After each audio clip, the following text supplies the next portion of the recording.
is no other country in the world as diverse as our beautiful South Africa. We embrace multilingualism and come together as a rainbow nation.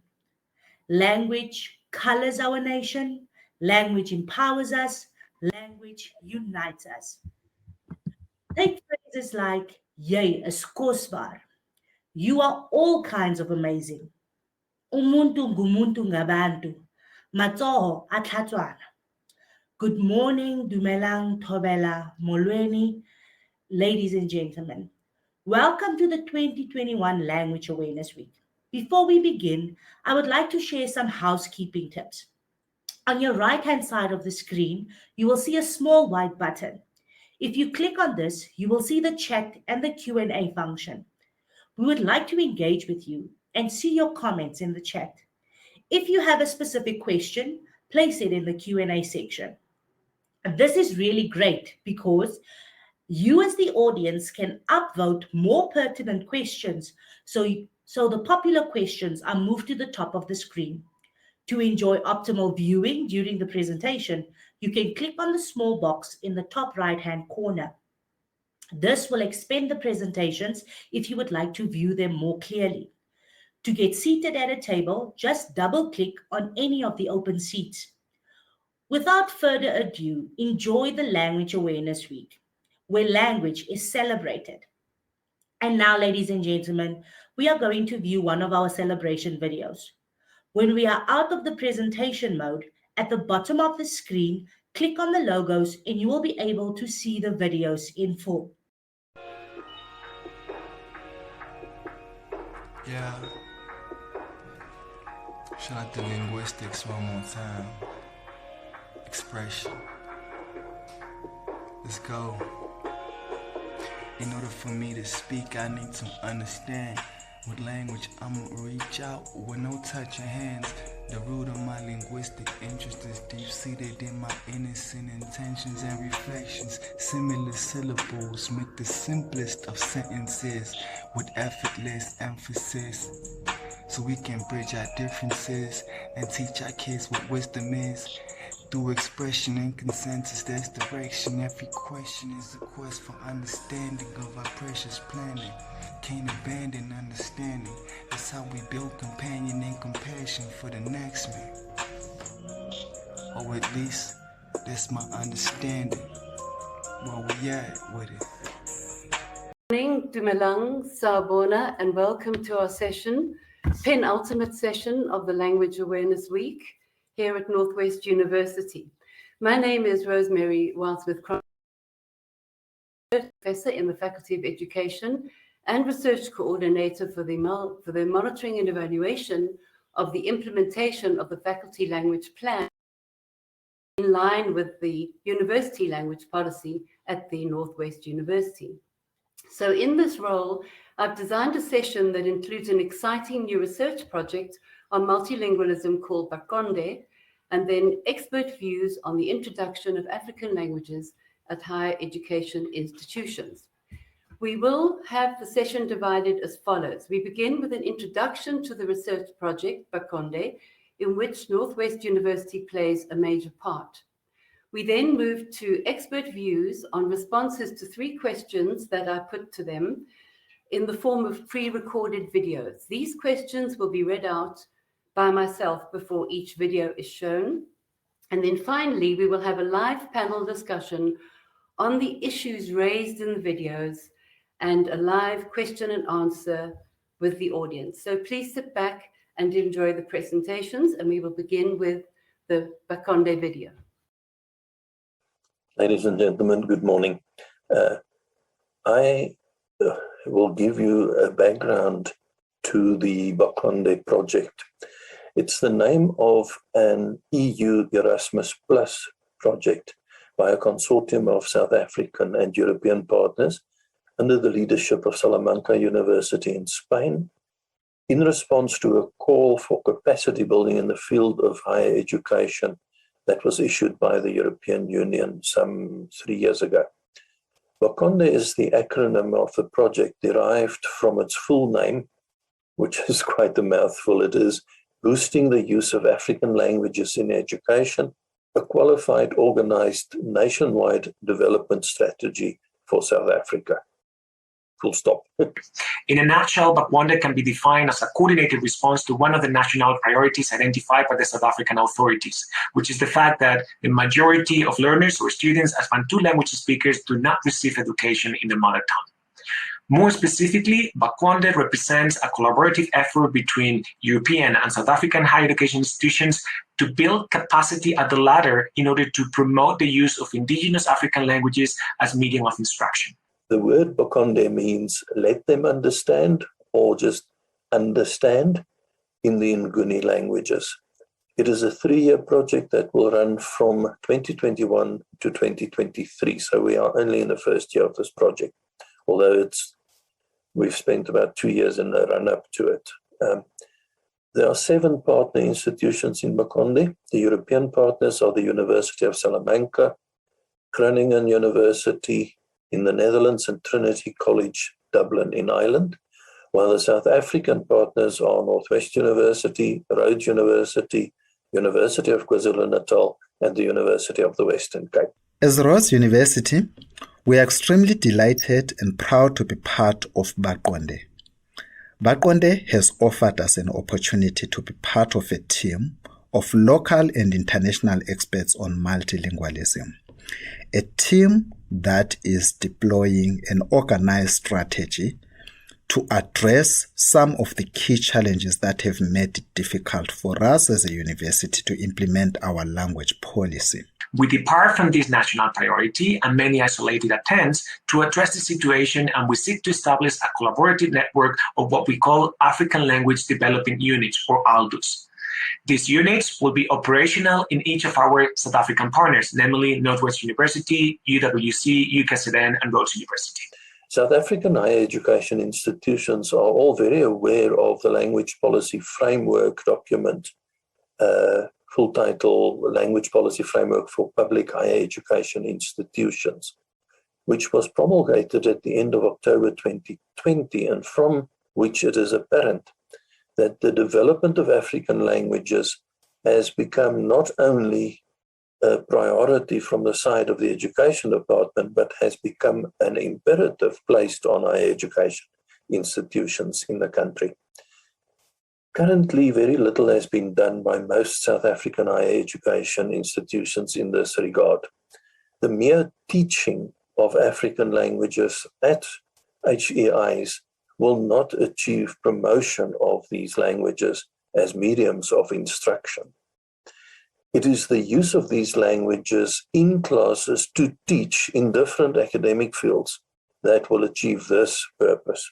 Our academics will benefit immensely from the training that will be done by local and international experts on multilingualism. The development of multilingual resources will support our students who have been frustrated by lack of high-quality multilingual resources, even when they are given opportunities to use their own African languages. The appropriate infrastructure, materials, funding, and expertise have become a compelling need at higher education institutions in order to fulfill this mandate. Therefore, Bakwande is a European-South African collaborative effort to develop our indigenous African languages by building capacity at the South African partner institutions to facilitate and promote the use of African languages as languages of teaching learning in the classrooms. But importantly, if it is successful, the approach that is followed in the project can be cascaded down from the partner institutions to other higher education institutions, and will eventually also have an effect on primary and secondary education. The most important benefit for Rhodes University will be the establishment of an ALDU. An ALDU will serve as a foundation for the establishment of a Center for Multilingualism at Rhodes University. This network of ALDUs will play a central role in training lecturers on innovative/multilingual methodologies, as well as in the development of materials both for teachers and students to be able to teach and learn multilingually. By operating and collaborating at an interinstitutional level, we can progressively guarantee a more inclusive and legitimate access to higher education. Bakonde will contribute to counteract the current lack of practical national strategies to confront the language challenges that are faced in education. As you can imagine, this network of Aldus is the cornerstone of the entire project. So relevant for our South African partners, we're 100% aware of the fact that these institutions have already other functional structures that can take care of indigenous languages in multiple ways. So Bakwande will not interfere with those, but an ALDU as a language unit can be integrated wherever the local university think that they may fit in some cases, or ALDUs can actually become the first language center in some other cases. The truth is that we need an ALDU person at each institution because we will be acting as a coordinating network by means of an interinstitutional board. And this is central in terms of supervising the installation and correct use of equipment, the organization of training courses, the development of strategies for the production of materials, its dissemination, etc., etc. Rhodes has not had a center which serves as an entity to operationalize its language policy. Therefore, besides training of academics and the development of materials which will be shared with other colleagues from other institutions, Rhodes will be able to institutionalize Bakonde activities going forward and ensure that multilingualism becomes part of its institutional culture.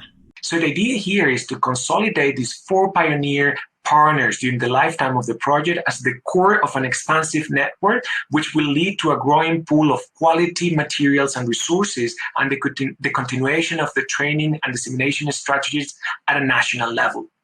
In other words, we seek to effectively trigger top-down strategies with long-term effects.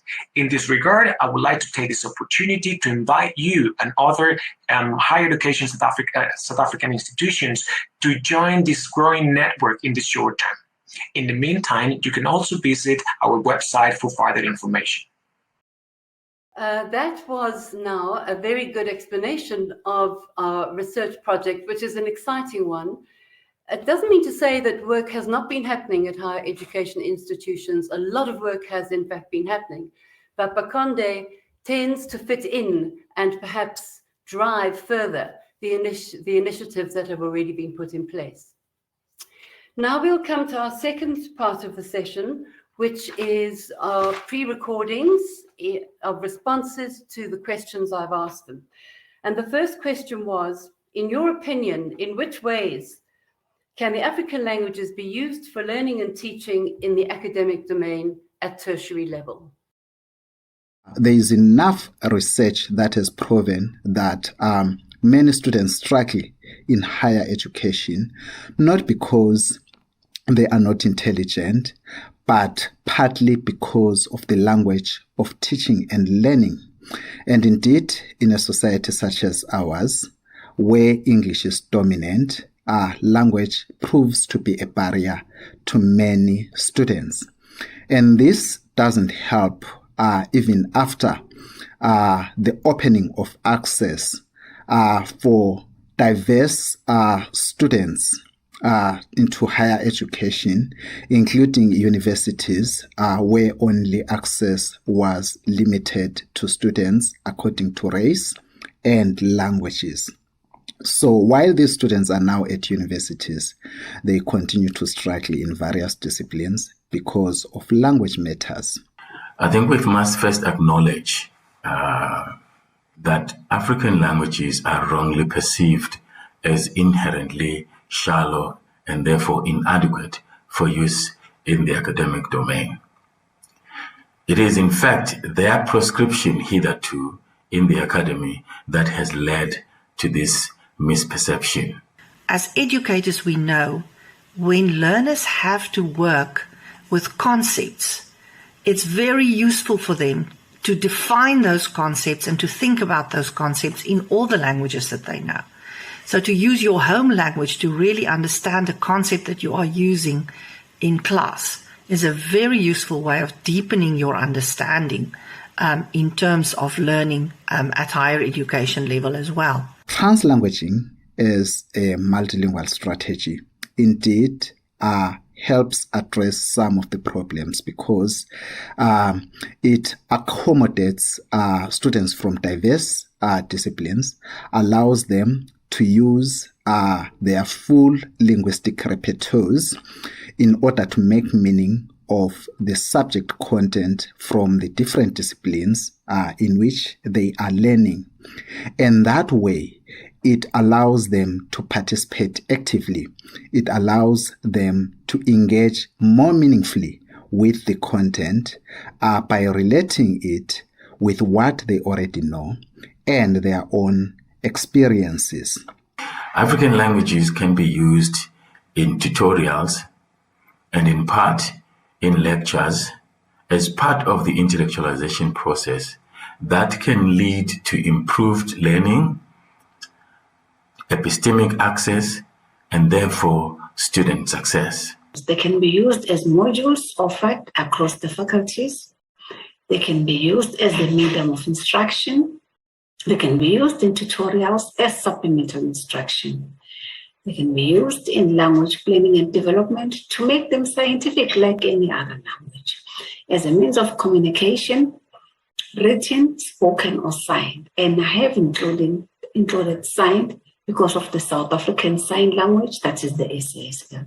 And lastly, they can be used for the provision of translation and interpreting services during lectures or in meetings. Resources such as glossaries, depending on how we conceive them, also go a long way in providing assistance to our students from various linguistic backgrounds.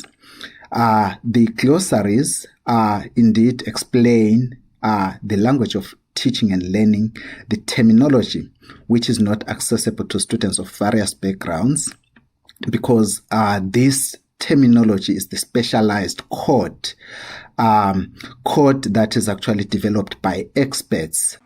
There are cases that we have observed and they have been reported at such universities as the University of KwaZulu-Natal, where the use of African languages has in fact altered the robust discussions that ensue when students have the liberty to defer to their languages or languages that they are familiar with, languages that they bring to the academy as students.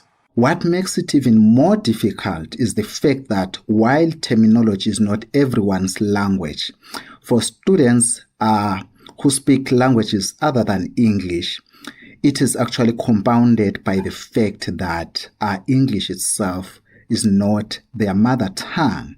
So first, they need to learn English in order to access that terminology. But then without English, it is difficult for them. But when our glossaries are compiled and those glossaries provide explanations in languages that students understand, it becomes easier for them to access the content and also to engage with it in their own languages. And in the long term, it actually helps them to learn the language of teaching and learning, which is English, including the specialized terminology in those specialized disciplines. So that's one way how glossaries actually facilitate access and facilitates meaning making in those various disciplines. I think a second way in which African languages could be used very successfully would be to provide additional or supplemental learning material. Even if lectures are presented in English, if those could have subtitles in different languages that students could access, I think that is very useful in helping students to deepen their knowledge, deepen their understanding.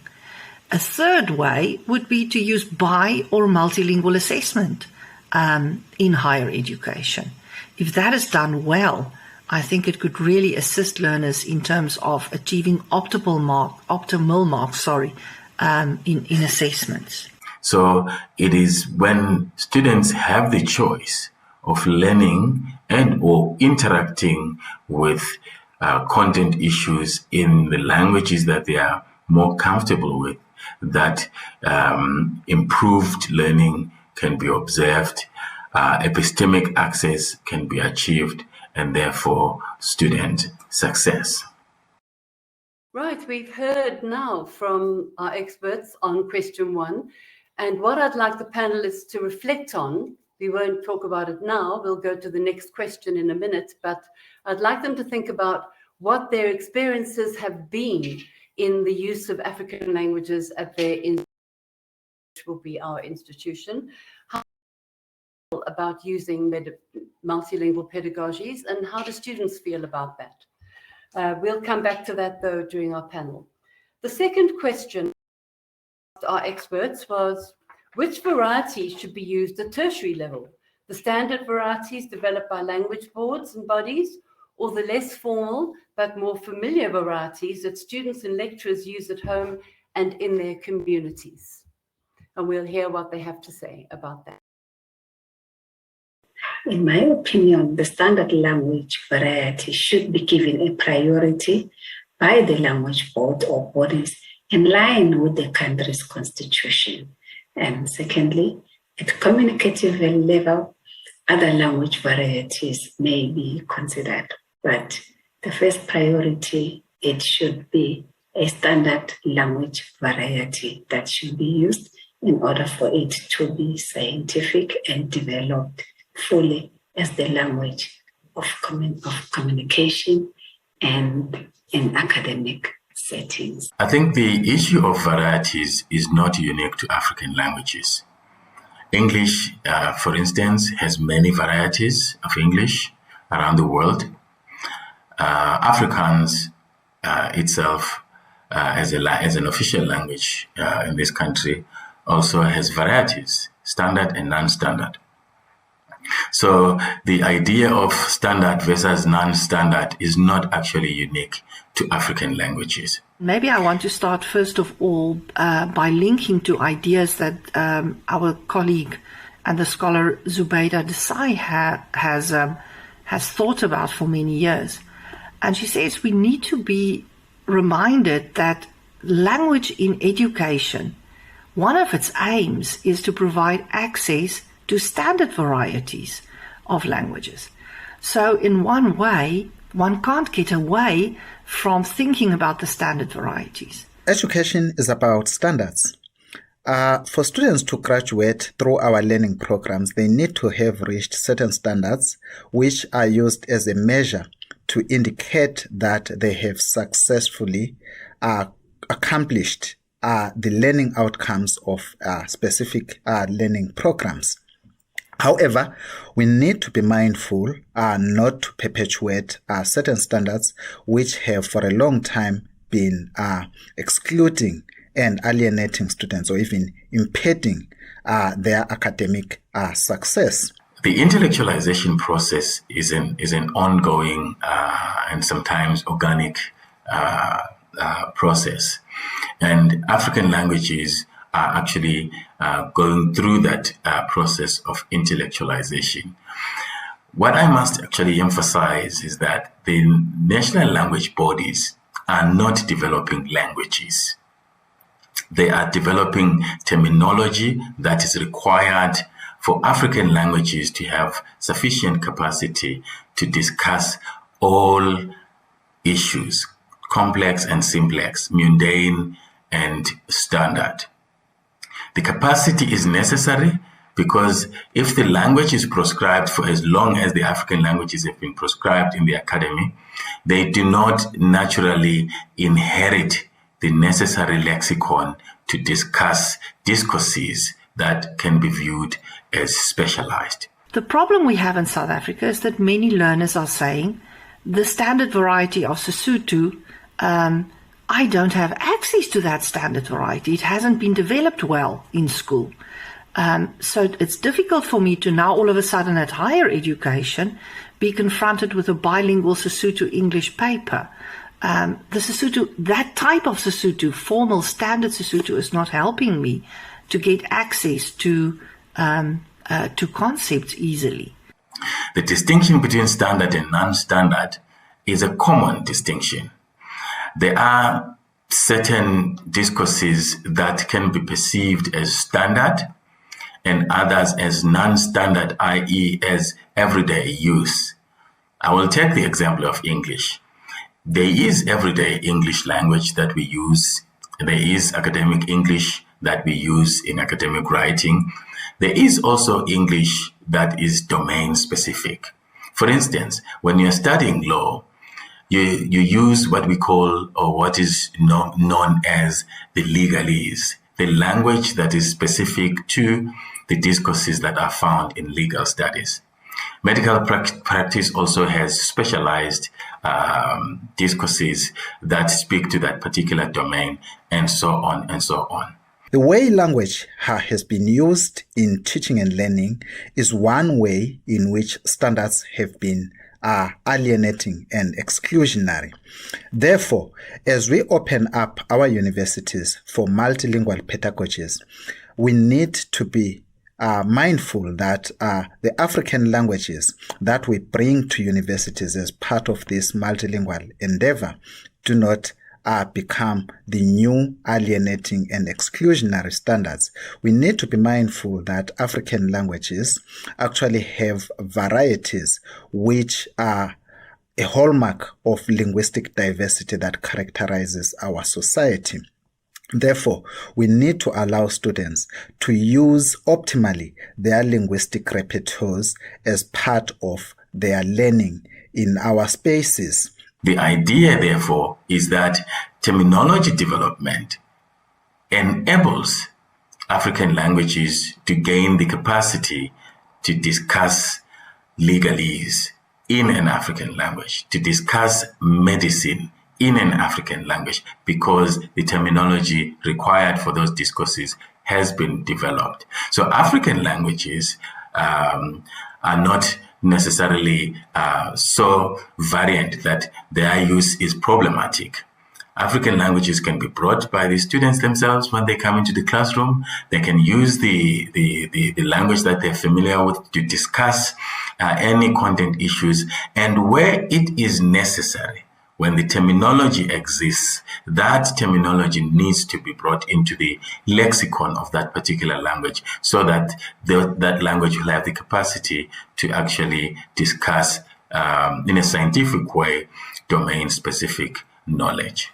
When students are allowed to use their linguistic repertoires, what is actually happening is that we are tapping from their experiences. We are allowing them to use all their skills. We are allowing them to tap from their culture. We are also allowing them to express fully their identities. And once they are able to express those identities fully, they are then liberated to participate meaningfully, to engage with content meaningfully, and also to contribute to the academic project by drawing from their own experiences and using their skills fully. And that way, starting with their own linguistic varieties, then they are able to attain the standard languages of the African languages, and in turn use those as scaffolding for them to acquire English and other languages of teaching and learning. I think in multilingual pedagogies in the classroom, and even in subtitling, making additional material available, all varieties are welcome. We see how successful Kaapse is used, for example, at the University of Western Cape, as a language that gives access to education and to learning at that institution. But I do think we need to think carefully about this issue, because the unofficial varieties or the vernaculars are obviously very useful in oral communication. We need to think about the written variety. And if we don't give students access to standard varieties, aren't we ghettoizing them? In other words, not giving them the full potential that these languages as written standard languages could give them access to. allowing students to use their full linguistic repertoires levels the playing field whereby only certain students have been privileged and advantaged because of the languages that they already brought from their homes, in this case, the languages that were recognized within higher education spaces. Right. We've had some very exciting views on varieties there, and I would love to hear from the panelists, especially the students, what they feel about this. But before we move to our panel discussion, we have one more question that I asked, and that was question 3. And there were 2 parts to this question. The first was, what role does Afrikaans play at tertiary level? And then I asked another question that only one, and it was, should students continue to learn through the medium of instruction that they experienced at school? I think I find this actually a very provocative question, because Afrikaans can play as much a role as English is playing in the academy. For starters, Afrikaans is an official language of this country, protected by the Constitution and enabled by the Constitution for use in order to achieve parity of esteem between all the 11 official languages. So the role is not just that it facilitates learning for speakers of this language to learn using their mother tongue. It is a language that actually sets an example of how African languages can be developed in order to attain the status that both English and Afrikaans have in the academy. The introduction of multilingual pedagogies at higher education level might indeed be seen as a problem, given that most learners come to university without the experience of using their own languages for learning purposes. Indeed, many students do not even get an opportunity to learn their languages effectively as subjects. However, that does not mean that English monolingual pedagogies have to be maintained.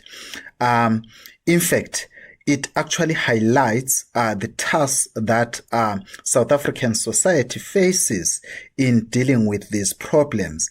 It actually shows that there has to be communication between higher education and basic education if the language problem with respect to teaching and learning has to be addressed more holistically. My view is that Afrikaans is an official language in South Africa, and it should be offered as a module and should be treated like any other official language in the country. And then it must be developed and used in academic settings like any other official language. And lastly, it should be used as an example of a developed language to assist the previously marginalized languages to also reach the same level as it is. Afrikaans is one of the official languages in South Africa. It's a well-developed scientific language that can be used easily in higher education. The same proviso, I think, would apply to Afrikaans that would apply to the use of any other language in higher education. And that's the proviso of do not exclude people. Even English itself, in some rural schools, is actually taught through the medium of African languages. Therefore, whereas there is indeed a problem that students may not be sufficiently skilled in their own languages to use them as medium of instruction, it is actually better to start using these languages and through that process start creating the relevant discourse and create the relevant human capital to make sure that we start and actually maybe expedite this linguistic transformation process in our higher education spaces. So yes, we can't stop because English hegemony continues to be are upheld in basic education. There is a lot to learn from Afrikaans in this country and Bahasa in Indonesia as languages that went through a rigorous process of intellectualization from a mere domain-limited variety to a variety that can be used to discuss any science in the world. If, for example, lectures are presented in Setswana at any university in South Africa, we all know that either subtitled slides or interpretation into other languages would also be made available. And I think the same should apply to Afrikaans. Starting to use African languages in higher education is actually one way in which the problem of English hegemony can be addressed. Through higher education, more competent teachers can be produced who would be able to use African languages in basic education. And that way, we can hope that in the future we'll get students who are actually more competent in their own African languages. Besides that, it also has to be noted that there are certain students who, although English remains the official medium of instruction in basic education, they actually learn multilingually because teachers actually tap from their diverse languages. The use of Afrikaans is as indispensable as the use of English in the academy, and indeed as the use of any African language that is official in this country. So, and I must emphasize that African languages have a lot to learn from what Afrikaans has done in order to develop up to the scientific level that it has been developed. But there's a second point that I want to highlight concerning Afrikaans. Afrikaans remains one of the important languages used by employers and in the business context in South Africa. In specific geographical areas in South Africa, your proficiency in Afrikaans will secure you a job after you completed your degree. So I think at Northwest University we are privileged that we have Afrikaans as one of the official languages of the institution. And we would do well, I think, if we could assist learners or students who have access to Afrikaans to polish that Afrikaans so that they would get even more opportunities in the marketplace in South Africa in specific areas where Afrikaans is a very useful language in the business world. That was a very interesting discussion from our presenters. And I'm now going to call up the panel to be on stage so that we can proceed with the discussion. And I see there are some comments in the chat as well. I haven't looked at the question and answers yet, but I will do that during our discussion in the panel. So may I please call on stage Matome Mabiletya, Dolly Dlabane, Nico van der Merwe, hello Matome, Luzanne Hamilton, Tabang Mateta, if they're there, Buitomelo Swapoy, Grisile Ntetwa, and Nicholas Tambe. Are we all there? There's Nkabite as well, I see there. Yes, I think we don't have Tabang.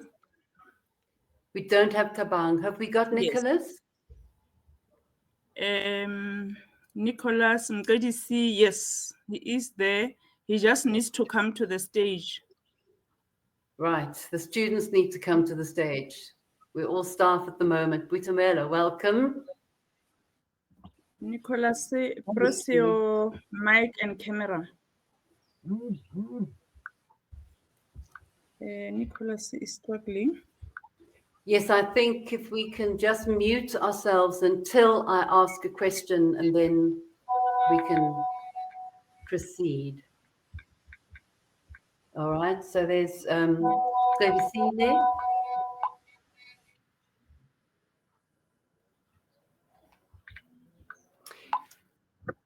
proceed with one of the questions, I want to ask the staff, Luzanne and Nico,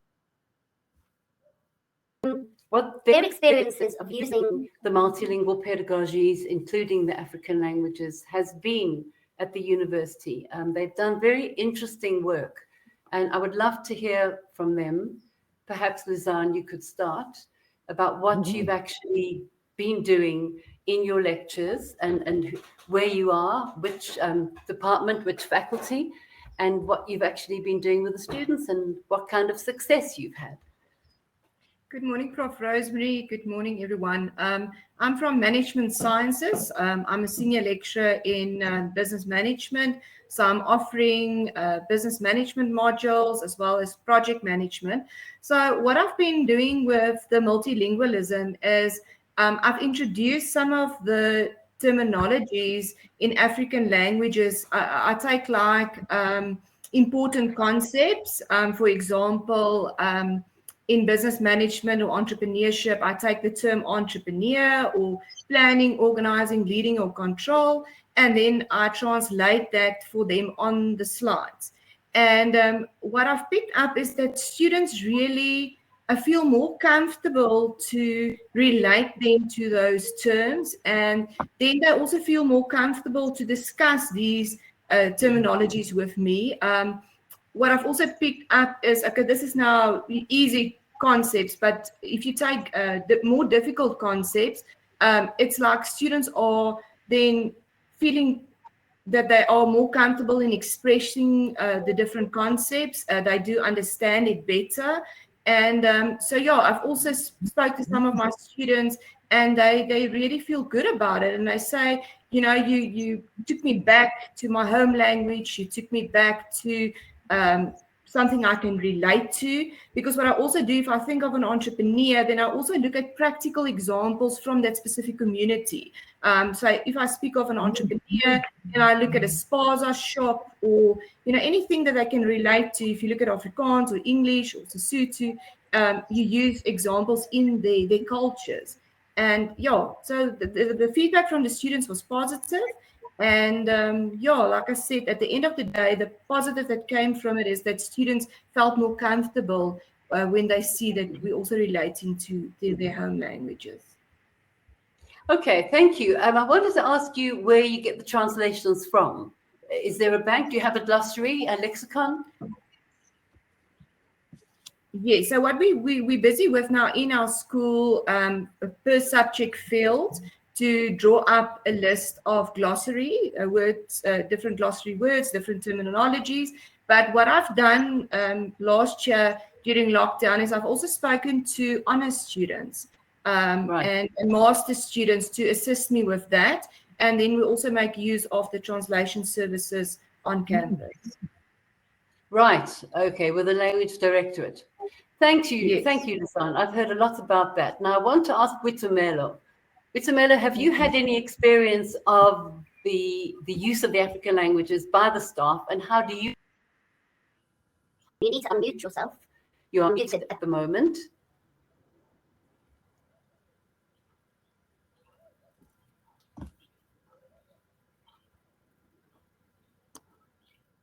Press your mic. Press your mic. Right, there we go. Thank you. I will take this question to my home language class in most cases. In this class, it feels so good to have more,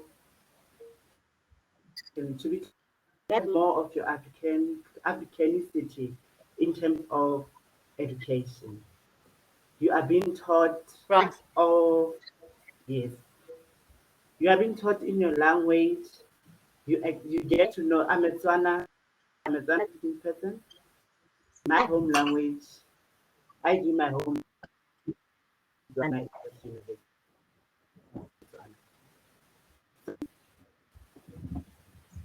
In most of the time, I get to know. I get to engage with African ways. Okay, so it does help you. It has helped me. It does help me because of it is an identity from the beginning.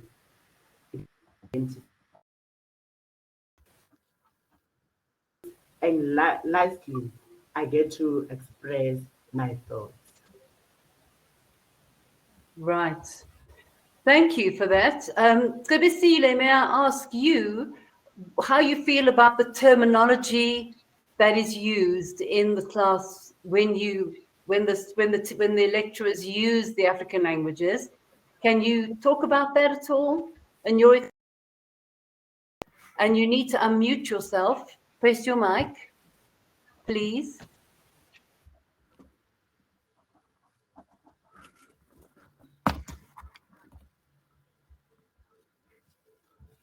Can you unmute or press your mic? Oh, yes.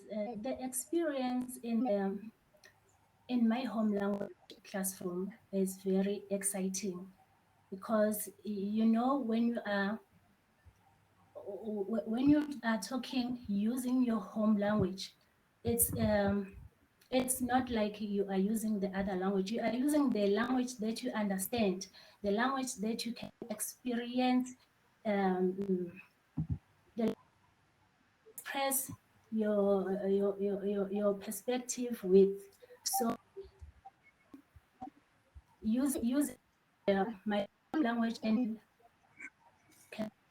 classroom. I'm the student from Val campus, the Zulu, measuring what is Zulu. So in the classroom, talking isiZulu,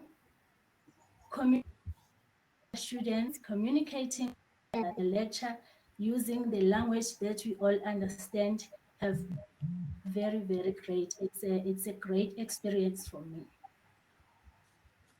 That sounds very interesting. So what you're saying is, even though the official languages at the university are Setswana and Sesotho, you also use isiZulu, isiXhosa, isiNdebele perhaps, to leverage understanding from with one language on the other. You leverage the languages on each other, right?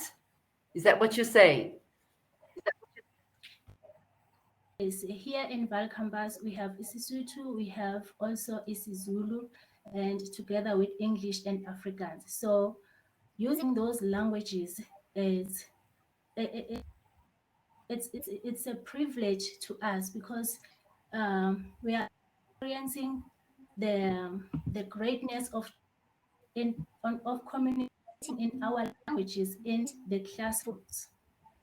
If you can. Right. Yeah. And may I ask Dr. Matome, how do you use the languages, the African languages, in your teaching? And how do your students experience that? Thank you, Cebisile.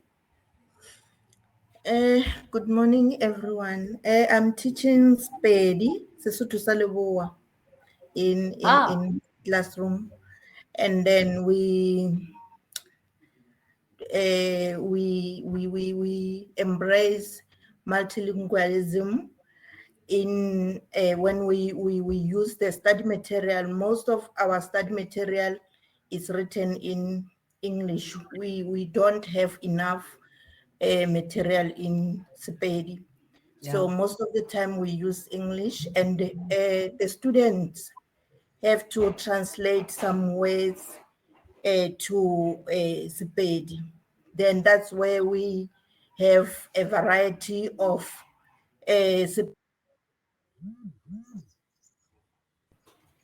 there are different dialects in Sepedi. So we allow the student to use those dialects the classroom so that we can understand each other and understand the material we are using in the classroom. So we come to the standardized language after we have collected the terms or the key words in their different dialects. We can agree on on certain standardized concepts that we use, so that when they read the material written in Sepedi or translated by the formal translators, if I can call them, so that they can understand those materials, such as the CAPS documents. You find that there are certain terms that they use in the CAPS documents that differ with their dialects. So that's how we use multilingualism in our classroom. Thank you. Do you find that there's agreement among the different concepts? Because I found this in my own research, that there was quite a lot of disagreement about which terms, but in discussing it, we managed to arrive at an understanding of the concept, because each term would have a different aspect of that, would explain a different aspect of that concept. So in fact, it created a very rich engagement with the concept itself and with the subject matter. Did you find that yourself? The most important thing is that we, as the lecturers and the students, we have to agree on the concept that we use in the classroom, so that we can understand each other. Sometimes we accommodate all terms that the students bring into the classroom, so that maybe we have the synonyms, we put them as the synonyms of the certain terminology that we find in our study material. So that's where we reach the agreement. We cannot say we cannot use this terminology because it's not standardized, or because the dialect is so and so. And what we find difficult is with one where we find that some terms, they mean different things in the standardized language. Like when we say "ke swerwe ke tlala," you mean you are hungry. In Sipulana, they say "ke lapile," and in the standardized language, when we say "ke lapile," we mean we are tired. So those are the differences we come across, and we are able to deal with them in the classroom. We don't find any problem with that. Yeah, that's good. But of course, you speak most of their languages, all the varieties yourself, don't you? So that makes it easier. Yes, it's easier because I understand the varieties. Exactly. Yes. Thank you. Exactly. Nico, can I ask you, because we're talking about that students use, and I know that you've done a lot of work with that in your videos, your concept videos. So please, could you tell us a little bit about what you did? We'd like to hear from that. Thank you very much. So I'm from the School of Accounting Sciences. So our approach to dealing with language, well, we actually do a number of things, but one of the key things in our language plan is we want to eventually be in a position where we are able to provide additional instructional support for our students in all 4 languages that the NWU promotes. So how we intend on doing that, and we are quite far in the process, is to produce these concept videos of maximum 5 minutes each, where we take a concept within a topic, within a subject in accountancy, because we have quite a broad range of subjects. So within accountancy, you have financial accounting, management accounting, financial management, taxation, auditing, and so on. So within each of those subjects, we take a concept within a topic, and then we try and explain that concept through using a video of maximum 5 minutes. And we want to provide that concept video in all 4 languages for every topic. Now, when I say concept video, it sounds maybe a bit more awesome than it really is. It's really, we just took the simple approach of creating PowerPoint presentations with animations and doing a voiceover over them. So I suppose technically you should refer to these as podcasts and not necessarily videos, but it is, we call it our concept videos. But it is really just based on a PowerPoint with a voiceover. But the power in it is to do it in all 4 languages. So what we up to this point have done is we produced about 70 of those concept videos in English and Afrikaans, so 140 in total. You can see I'm an accountant, I'm adding numbers to this. Then what we then have done last year is to translate a few of those videos into Setswana and Sesotho using our own staff. So our own lecturing staff that speaks Setswana and Sesotho took a number of these videos, initially just about 5 or so, that we've translated in Setswana and Sesotho. Then I have to say that the same Setswana and Sesotho speaking staff that we have in the school initially felt that this might not make the desired impact that we would like to see because up to this point, Setswana and Sesotho first language speakers have been instructed in English, even at high school level. The business terminology is English, and how much of an impact will this really make? So before we took the decision to continue and translating many more of these videos, we first took these first 5 or so videos, 5 or 6, as a pilot project. We made it available to our students, and then we surveyed our students to get their input and their feedback from there. Now, the vast majority of our students provided very positive feedback about those videos, and that they actually feel that it is beneficial for their learning because it helps them to understand a concept better. So this year we focused on just producing more of those videos in Setswana and Sesotho. So we haven't made any extra ones. We're just focusing on catching up with the Setswana and Sesotho.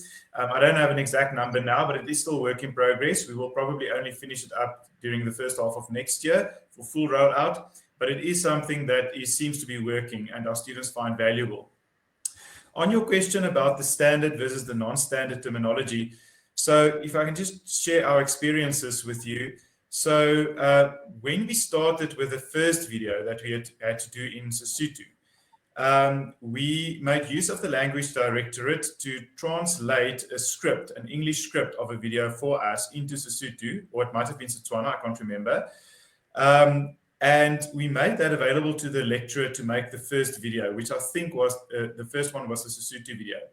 And the lecturer, being a Sesotho speaker herself, came back to say that the standard or the formal terminology used in that transcript, she herself did not find particularly understandable in terms of helping her to make this video.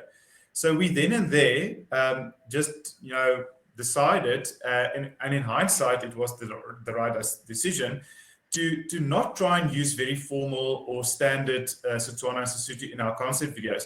I think, as one of your experts also mentioned in response to the second question, that the more informal varieties can actually be very beneficial from an oral perspective. And that's exactly what we have done. We have used English text in our PowerPoints for all 4 languages, but we have a different voiceover in a different language. So we just made the decision that our staff members need to actually use day-to-day speak in our videos. And we took it even one step further in saying that if there is no commonly understandable business or accounting term in that language, in other words, it might exist but not commonly used, or we're at risk of students not knowing what the term is when we say the term, we actually decided to, for now, use English terminology in between the Setswana and Sesotho explanations. So what you would hear if you listen to our concept videos is you would hear a lot of Sesotho where the concept is being explained, but here and there would be an English term that is used to just refer to the actual term. Now, that's a starting point. I think we all would want to get to a point eventually where there's the standard varieties are actually used and that everybody is comfortable with that. But based on our experience within accounting sciences, we were not there yet when we started with. So hopefully one day we can get to that point. So that's my experience.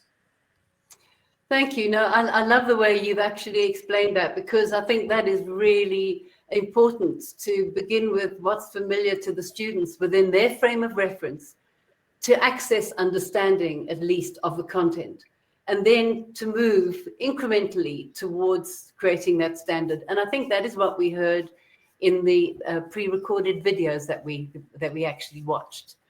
Can I ask Dolly to comment on that, Dolly, on the standard versus non-standard varieties? Because I know you're a Pansal as well, and have worked on the language boards. So it'd be interesting to hear your views on that one. Thank you very much, Prof. Rosemary. You know, African languages do have various dialects. I'm going to give you example based on my classroom experience, because I have students from Hammanskraal. You know, Hammanskraal is one area with all African languages. Therefore, the influence of the linguistic environment there is heavy on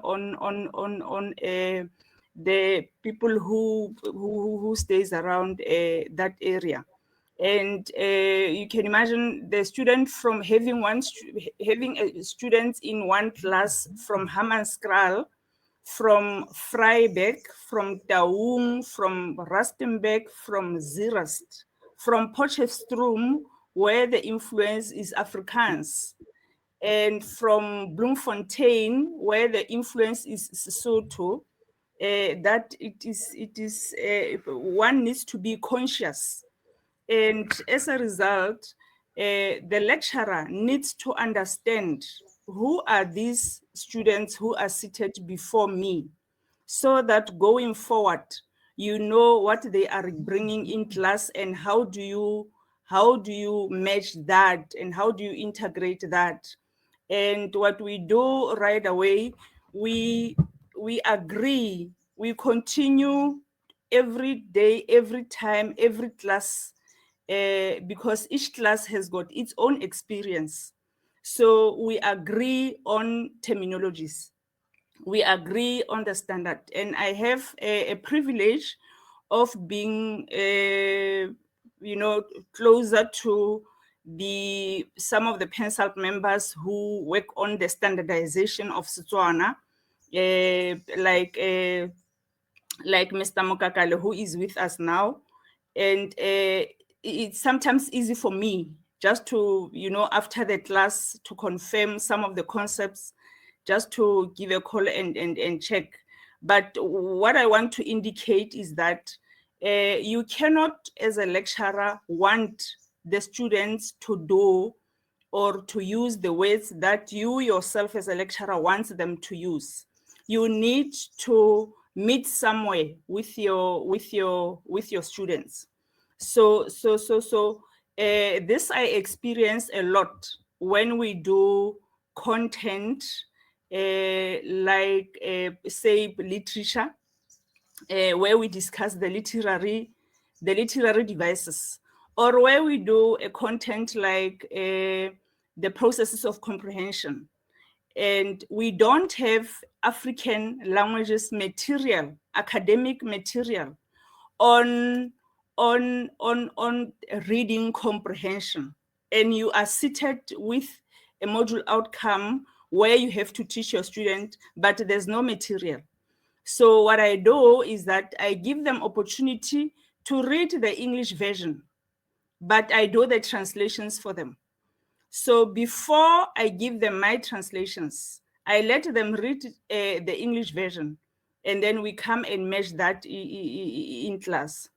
So in far as standardization is concerned, it's an extra mile for us African languages lecturers, because we need to be conscious of the different, you know, different terminologies and different use of words, the homonyms, the synonyms, the antonyms, you know, all those words, because you find that this one word means different things to a student from Hammanskraal or Mabopane to a student from Vryburg.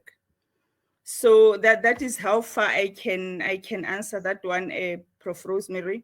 And I wanted to indicate again that I may explain this as though it's a big challenge. It is not a big challenge because fortunately the African languages have, they are so structured that the part of the word has a semantic value, and it becomes easier when you read or when you teach on a specific subject to relate the words according to their semantic value in the African languages.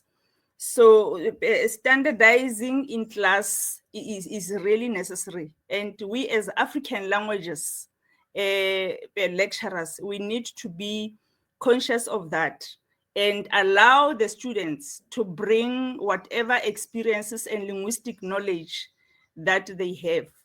Thank you very much.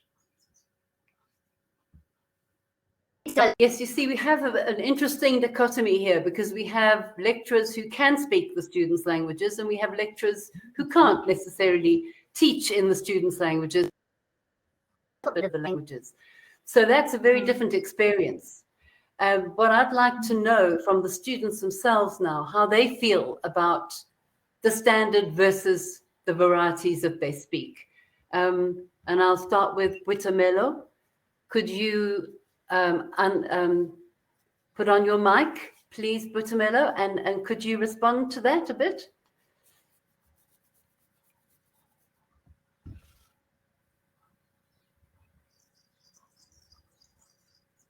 You have to press your mic, unmute your mic. Yeah, there we go.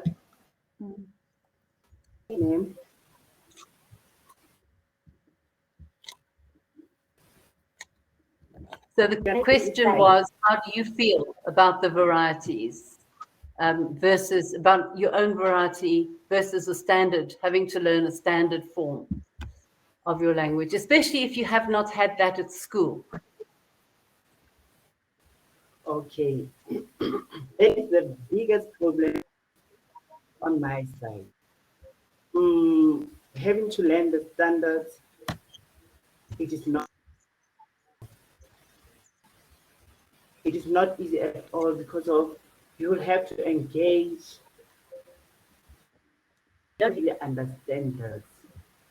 You don't really understand what is being asked from you deeper. You have to go deeper to get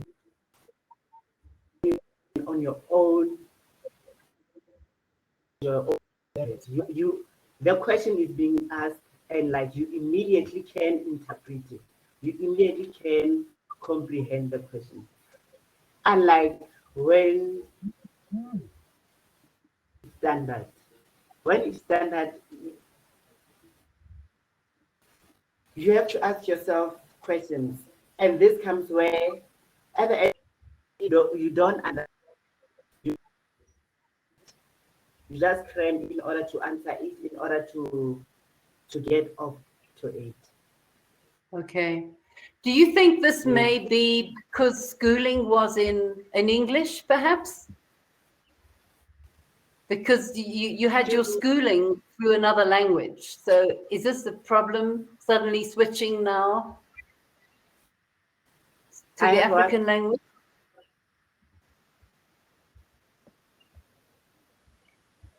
Go on. No, I hear you. I hear you say that it is to understand the standard version of the language. But do you think it can be done? I mean, eventually, do you come to understand the formal discourse of what you're learning? Okay, in most of the cases, yes. With my research, with myself trying to comprehend it, I will do like a thorough research onto this. If I don't understand a question, maybe in English, most of the cases, and except English on other modules, I will go deeper into searching this because of I would insist on to understand, to comprehend this. But as into research, deeper into research, but I would fail in terms of understanding, unlike in my own variety. Okay, so there are challenges. Thank you, Witamelo. There are challenges then with the standards. I think it's important that obviously we move towards it, and I think everyone's about that. But it's incremental. Can anyone add to that?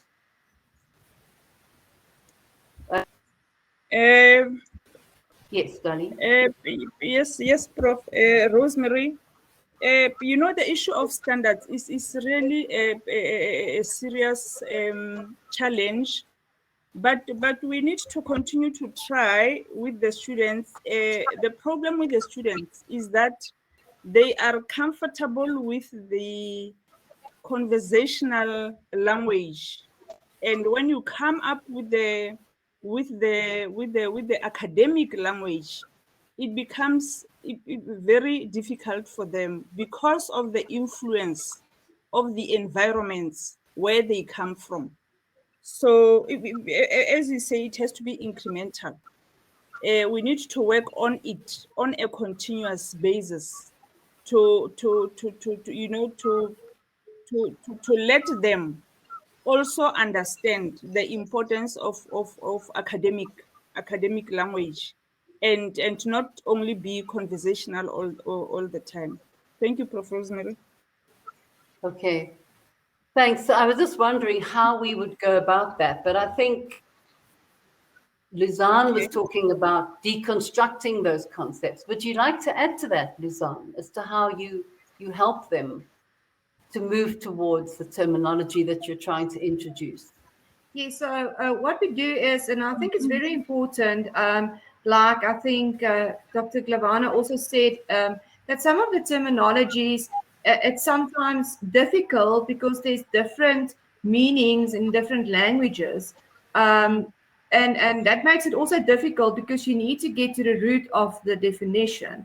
So by interacting with the students, and especially the honors students and master students, I had one student, it was a specific definition, and he said to me, but no, that is not right. That's not the way that we're speaking. So I agree that it's a process, and we need to listen to the students, what they bring to class.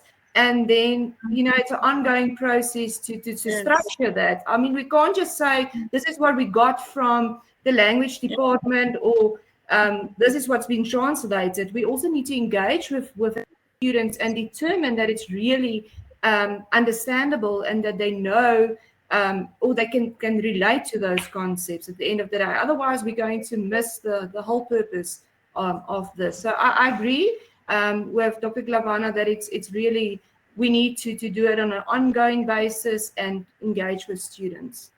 So that's what I'm doing. I'm also talking to the honors and master students and say, is this really the translation? Is this the way that you speak? How do you understand? How do you interpret this?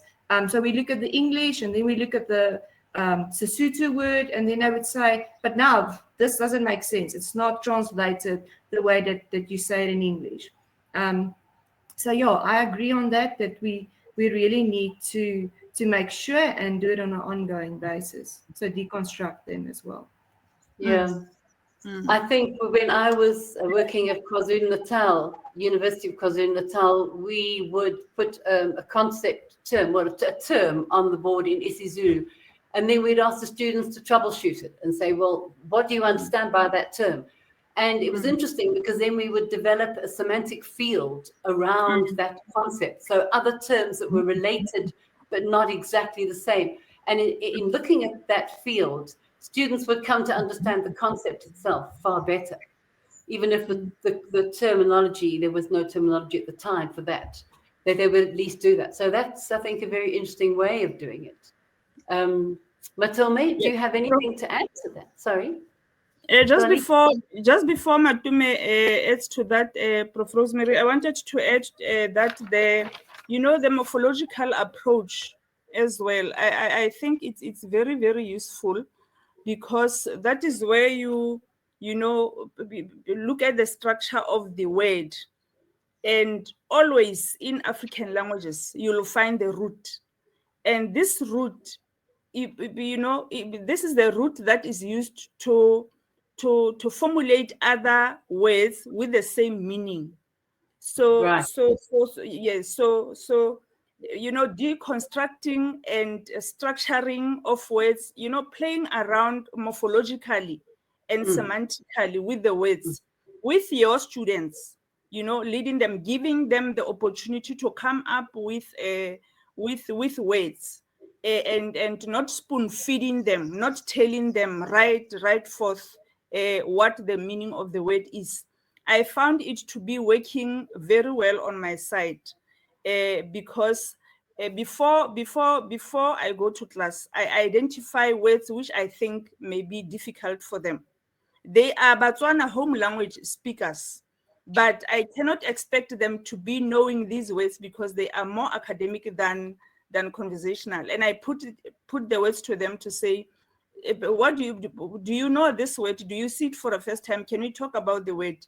And give the structure of the word and what it means, and in which context did they hear the word or did they learn about the word? Thank you very much, Professor Rosemary. Right. I think many lecturers feel that talking about terminology is detracting from the time that they have to put the content across. And I think it's vitally important. I'm not discrediting that. I think it's vitally important that as part of the learning process would be to actually deconstruct this terminology for everybody, not just for the African language speakers, but I think for every student. I think it needs to be deconstructed. And that really brings us to pedagogy, to the actual pedagogical, the methodology that we use to teach. Yes. Can I ask Matome if she can add anything to this discussion? No, I don't have anything to add. I just want to emphasize that, yes, discussing the key terminology with the student and getting various ways or different meanings for the words is very helpful in the classroom, and being cautious of the student varieties or linguistic background is very important in the classroom, because it will help them to understand the study material and the content. Thank you. Yeah. What do you feel about assessment, Matome? Do you think it's possible now to start assessing students in their languages? Because that's a big question that's coming up in Senate at the moment. I think it's very important, even in other modules. I think it's very important. Maybe if they can start by having bilingual question papers, where the question paper comes in the student's language and the language of learning and teaching. That will help them to understand the question, even if maybe they answer in the language of learning and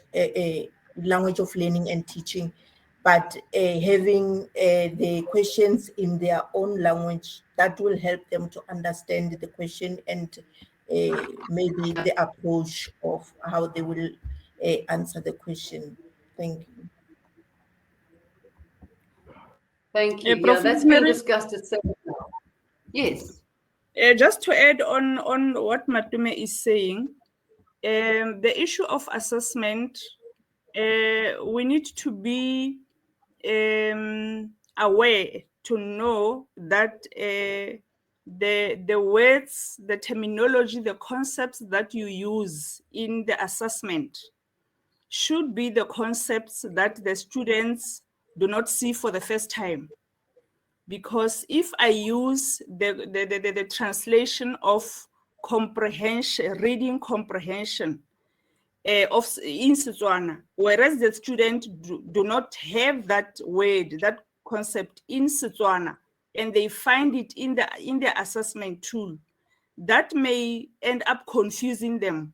So we need to use the terminology that the students already have. Otherwise, using the terminology or question papers for the sake of translating, it will not help students. They need to be familiar with the terminology that is used in class. That will be on the assessment tool. Thank you very much. Interesting, you see, because then that's right. So if that the class that they're familiar with, that is going to be the variety used in the. But we are trying to move towards a more formal variety, particularly in assessment, at some point. Nico, I'd love to hear your views on that. How you feel about the assessment there. Honestly, in accounting sciences, I think it would be difficult to assess in any language other than English, and that actually goes up to Afrikaans as well.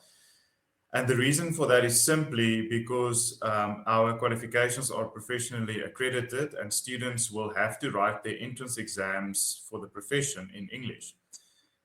So theoretically, the sooner you can get students used to answering in English and getting a question paper in English, the better. So I think there might be a place for it at a very low level, like at first year level, where you still try to get a student where the focus is on understanding and scaffolding, actually building the foundations. But it would not be, I don't think in accounting sciences, practically, it would make a lot of sense to have a paper in 4 languages. But that's very specific to accounting, and I suppose to some of the other professional degrees as well. Whereas I can definitely see the need and the place for that in many other fields. So generally I support it, but I think in accounting it's more difficult. For that, no, this is really interesting because law has the same problem. Law, in fact, say that the board, you know, the professional boards, the assessments to be in English. The same for accounting, and I think the same for engineering. So how do we get around that? Because I agree, I think definitely at first year level for access to the content, using the student, and here we come to the fact of the African languages to learning rather than mainstream. Well, they will be mainstreaming, but I didn't mean that quite. I meant they're supplemental, but not necessarily whole modules of, say, engineering modules or accounting science in those languages. What does Dolly feel about that? You know, Prof Rosemary, I'm thinking about this issue of what Prof Nico is saying about the accounting sciences and what you are saying about law. So I did not quite clearly hear your question. Can you phrase the question again, Prof? And then I will come to what I was thinking.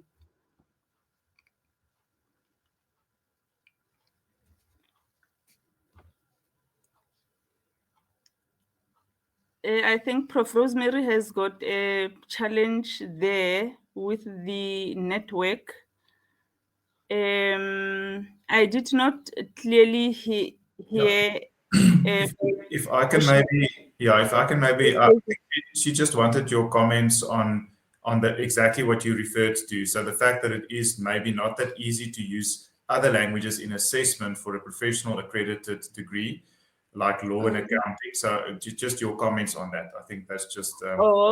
Okay, all right. Okay, so now I was thinking it on another perspective to say, are we here focusing on developing the African languages to the level of academic, or are we here focusing on the student, or are we here focusing on these organizations, these professional organizations? Because immediately when we say, are we being directed by the policy rather than the student? What I'm saying is, we are saying the accounting sciences, it is not possible. I do not understand what is not possible that can be done by language, because with language, anything is really possible. So I seriously do not understand what is the problem. Why is it not possible to Yeah. use you know okay. So sorry, Prof, if I can just respond. So I'm not saying that it's not possible. It's definitely possible because the terminology is there. It's definitely possible to translate. What I'm saying is that since the students, once they graduate, have to immediately thereafter write entrance exams for professional body admittance in English, there will have to be some point in the program where you need to expose students to be able to answer questions in English and to read questions in English, because the only option that they're going to have, that the professional body is going to allow them, is English. And we have no control over the exam setting process and the exam policies of the professional body. So that was really the practicality that I referred to, rather than it not being possible, because it is definitely possible, but not necessarily desirable, and also not desirable from the students' perspective. I mean, we have engaged with our students on that aspect, not in a lot of detail, but just colloquially. And students also would prefer, accounting students would prefer to be exposed to that English assessment, so that they are better prepared for the exam that they ultimately need to write external to the university. So it is a challenge, and I'm sure there's ways around that, and the debate should continue. So it's not the end of the debate. I'm just raising a practical issue. Yes, no, I agree, Prof. Nico. It's a continuous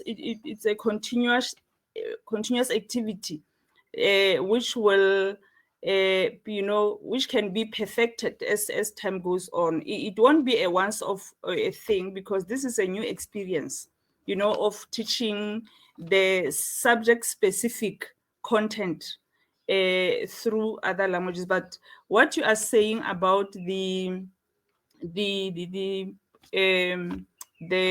organizations, the institutions for accounting sciences and the law, like the Black Lawyers Associations and those legal entities, I think from their side, their language policies at this stage, I am sure they are. We can't. There's a gap between what they are saying and with what the university is saying. So their language policies, I doubt them that they are in alignment with the Constitution. So and it's beyond our control. We can't say anything. We just need to prepare our students so that when they go to the working place, they are well prepared. And Prof. Rosemary is still out, and she did not share the questions with me. Let me just check the chats, because I see there are chats here. I loved the comment that Mr. Johan Blau has made, to say the concept videos are a tremendous useful teaching and learning language development tool. What is important for African language intellectualization is that if it does not happen right at the beginning during the class discussion of the concepts, one should at one stage in future work from the conversational language of the concept videos towards development of proper subject. Yes, I do agree completely, because our students are more on the English side than on their African languages side. And we need to start with them from the conversational level. Like your video, Prof. Nico, that you played yesterday, where you use terminologies like, Prof. Rosemary, welcome, where you used the words like vendor and the words like VAT and value and transaction. Those words, those are the academic words that for the students to understand in their home language may be difficult. And I want to agree with Mr. Johan Blau to say we need to start from the language that the students know, and that is conversational, and move on to the language. Prof. Rosemary, I did respond. I did respond to the question and talked with Prof. Nico about it. You can continue. Thank you very much, Dolly. I can see that. There are some very interesting comments on the side, actually. Johan says the professional bodies of qualification, accreditation bodies that set the exams, they require English. We have to live with that reality. Yes, we do.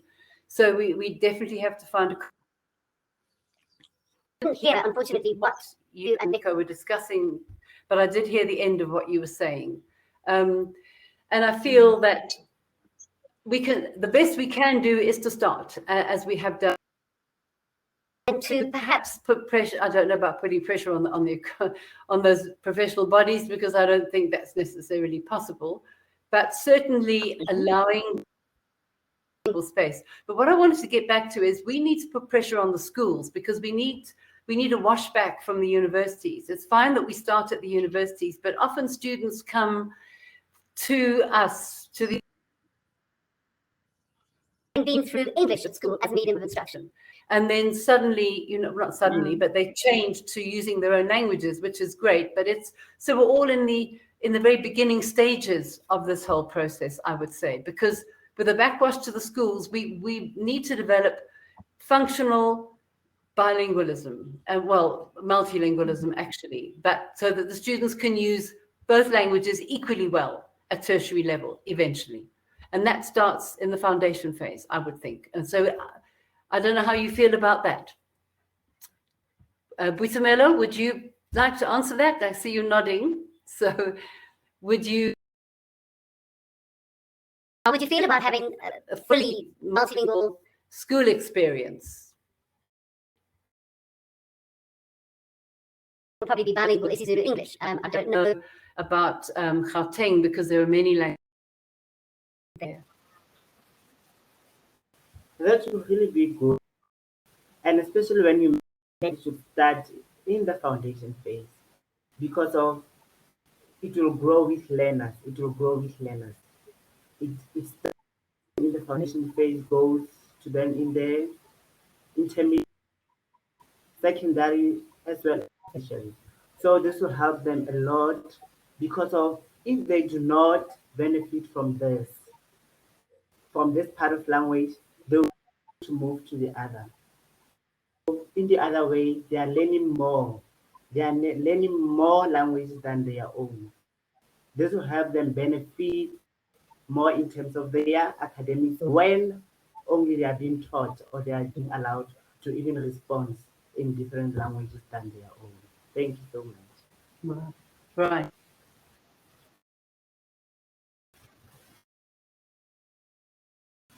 Much for that.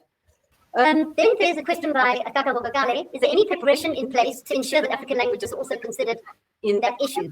I don't know what he's talking about there. Which issue? Do you know? Was that something I missed there? Was it about the terminology? Oh, right.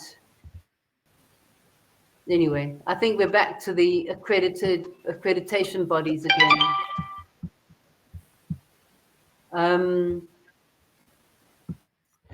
All right, so moving on. I'm sorry, that really put me out a bit when I was knocked off the screen. My internet's not very stable. I don't think any of ours is. What about Afrikaans? How do people feel about the use of Afrikaans in the institution? I mean, obviously it has been used in our institution, particularly in a very bilingual way. And when we started implementing the language plans, people started moving from Afrikaans teaching to English, and that was a bilingual model. Now we're introducing Setswana and Sesotho. So could anybody comment on that? Dolly? I was thrown off, Prof. Rosemary. Oh, okay. Now we're just looking. One of the questions that I asked in the pre-recordings was about Afrikaans. Do you agree with what the experts were saying in that video? you know, the Afrikaans issue, I would say, you know, Afrikaans is at an advantaged level, and we can't compare it with African languages. It's just unfortunate that Afrikaans is sometimes used for other reasons than, you know, using it as a language, as an official language. It's one of the official languages, of course, but the level that is on is not the same as the African languages. It's at the level of English, I must say, like Prof. Kumalo was saying. So I think now, currently, linguists are aware that Afrikaans has previously been used to marginalize other languages and other people, but currently linguists are conscious about the status of all official languages, and it should not continue to be used to, you know, to block out other languages, but it must also continue to be developed as it is one of the official languages. We cannot, you know, disregard Afrikaans. By the way, a language which is not used dies. So it should continue to be developed, like the African languages are being developed, though they are not on the same par. Thank you, Prof. Rosemary.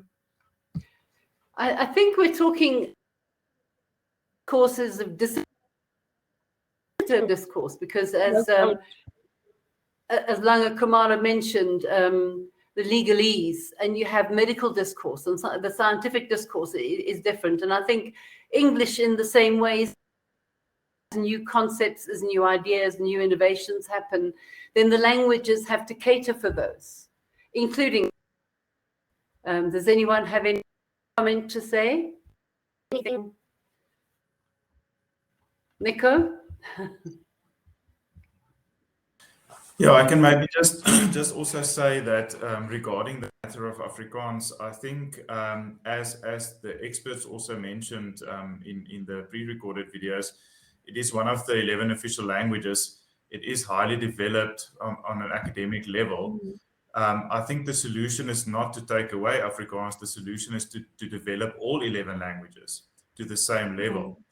And I think that's something that I highly support. And I think, and I'm not a linguist or a language expert at all. I mean, I'm an accountant, but the way that I see the whole situation on a macro level is that universities, in my opinion, is highly capable of changing the situation and developing the languages, but not necessarily perfectly placed to do so. And what I mean with that is it's sad that it cannot really start sooner.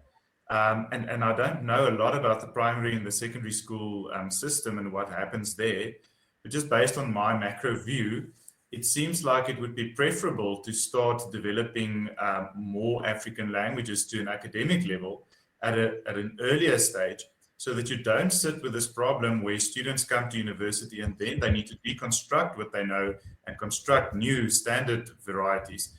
And I think universities have taken on the noble task of making the difference, but I think the Department of Basic Education probably should, and I mean, the Department of Higher Education drives this, but what about the Department of Basic Education? And maybe I'm now getting a little bit further removed from the topic at hand, but I think that's something where universities may need to lobby with government and with departments to ask, what is basic education doing to address the problem?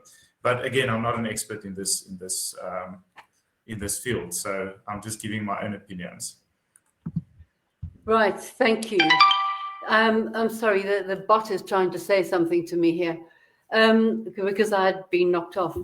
Yeah, I think you're absolutely right. And I think one of the crucial areas that we really need to push, and perhaps with the government bodies as well, is the development of resources. Because without the development of resources in the African languages, we struggle. And we are creating our own, but it does take time, and we need basic resources to start with, especially at the foundation level. So lots and lots of stories, lots and lots of, children's books, starting early with the resources. Can anyone make any comments on the resources? Is PanSALB doing anything about this, Dolly? PanSALB is really working very hard, Prof. Rosemary, I must indicate, because one of its focus is the literacy in African languages. Right. And, before I continue, by the way, UNESCO has declared indigenous African languages, the languages of a decade, from 2022 to 2032. So for this, from 2022 January until 2032, that will be a language of indigenous African languages. And the focus of PanSALB in these 10 years is focused on the resources, the tools for developing the African languages. Currently it is very tough, I must say, for African languages, because the publishers of the books, children's books, are looking at the fact that they are not being read. So their argument is that we can't produce what we know is going to accumulate dust on the shelves, because these materials are not bought. Right. But what we have realized now lately is that there are now African languages publishers, those publishers who focus specifically on publishing African languages resources. And the children's literature is coming up as well. Books are being translated in 9 African languages. I mean, if you look at the organization Puku, I don't know if the audience know Puku, P-U-K-U. Puku is translating foundation phase readers in all 9 languages. So, what is the situation out there, if I have to interpret it right? The policy is there. The policy allows that LOLT can be in African languages from grade R up to grade 12, but it is not well interpreted. The policy is not well interpreted. And besides the policy not being well interpreted, I think the parents or the schools, they don't prefer their children to be taught in African languages. If you go to the Eastern Cape, there are schools who have started to teach mathematics, accounting, and economics in isiXhosa up to grade 11. And the good progress and performance, academic performance of students have been reported. Mm-hmm. So the challenge that is there currently with those schools in the Eastern Cape that are presenting classes through isiXhosa, the challenge is the resources. With the resources, it becomes difficult because it needs the expertise of writing from the point of view of African knowledge, African writer, yes, or either translating. So the policy of the Department of Education is really not. It has got a hidden opportunity.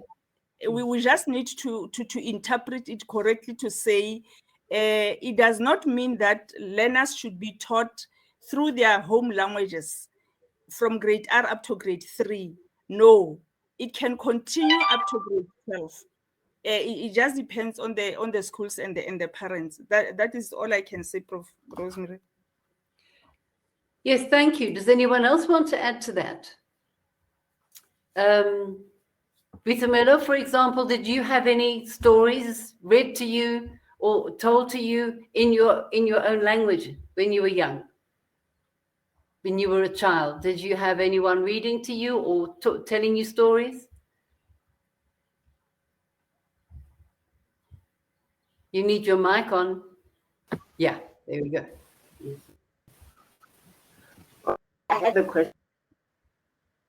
I don't have experience. What I know is that the thing is, I'm from an African-speaking family, and then as young children, we got into this family whereby we are going to a township where the language, the main language there is Setswana. Then we had to go to schools where I have learned and I Setswana so much. I'm from a family, but I went to Setswana school from to school and still in the Setswana. With those stories I read for myself, nobody read. I Setswana, most Setswana books just to embrace love of Setswana. Yes. Nobody read for me. The first Lord, nobody read. Okay. Thank you. Yes, I think we do have enterprising people. I think what I do know is that there are many projects now. The African Storybook Project is one where they are having original stories, not translations from English, but actually African stories that are usually told orally, written down, and those are becoming resources, and they're online, and they are mainly in Uganda, Tanzania, but in South Africa as well. So that it's slowly happening. There are stories being written, and then of course that's going to have to move into textbooks as well, eventually, I suppose, or supplementary materials in the African languages. Is there any other comment, any other thing you want to say about the pre-recordings that you saw? Any comments, anything that stood out for anyone? Prof. Rosemary, I just want to make a comment on, you asked when we began about the translations. You know, when I've come to realize that different Setswana lecturers, I mean, we are currently 6 lecturers in Setswana, three from Mafikeng campus and 3 from Poch campus. And if I include the foundation phase colleagues, we are 8 in total.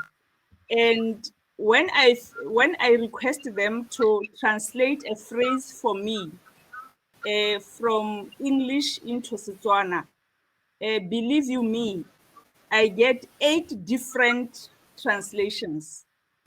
And by the way, we are all academics, and this should be saying to us, let us not settle with what we as lecturers have, but engage the students in our own translations as well.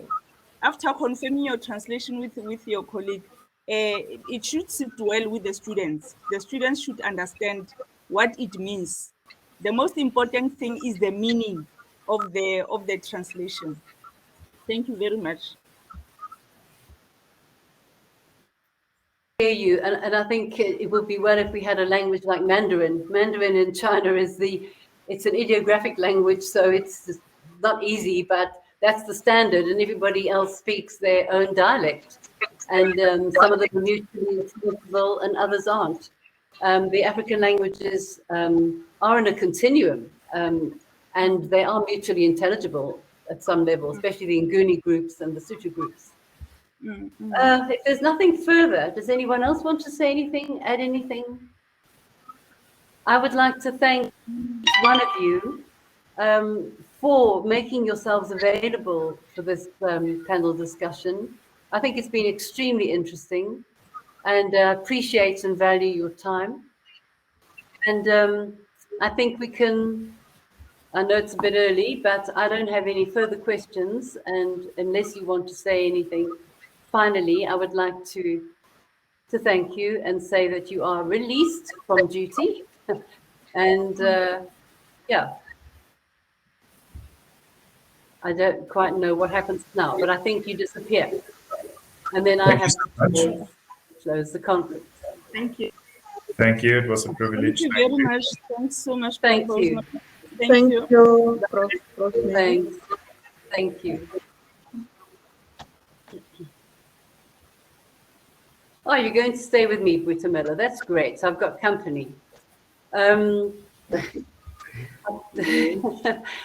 Yes, I think you have to just, yeah, disappear with your camera. And I have to say thank you very much to all the participants in this session. I thoroughly enjoyed it. Thank the panelists. I want to also thank the presenters for their wonderful responses to my questions. I was extremely impressed by what they said. And I would like to say that I think we're at the beginning of a very, very exciting time in our institutions, and we have a lot of work to do. And the Bakonde, the research project that we began with, will probably be very much involved with the issues that we spoke about. With Porokelo, for example, will be a repository for resources in the African languages, and we're going to focus on training lecturers in multilingual pedagogies as well.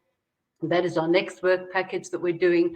We've already established the African language development units at the 4 partner universities. We are already creating affiliations with other universities in the country besides our partners. So we've started in a big way, and I think Bakonde will be very, very integrated into the work that we are doing. And the next session today will start at 2 o'clock, and that is going to be the final closure of Language Awareness Week. And I would like to say to everybody, have a wonderful day further, and thank you very much for joining us.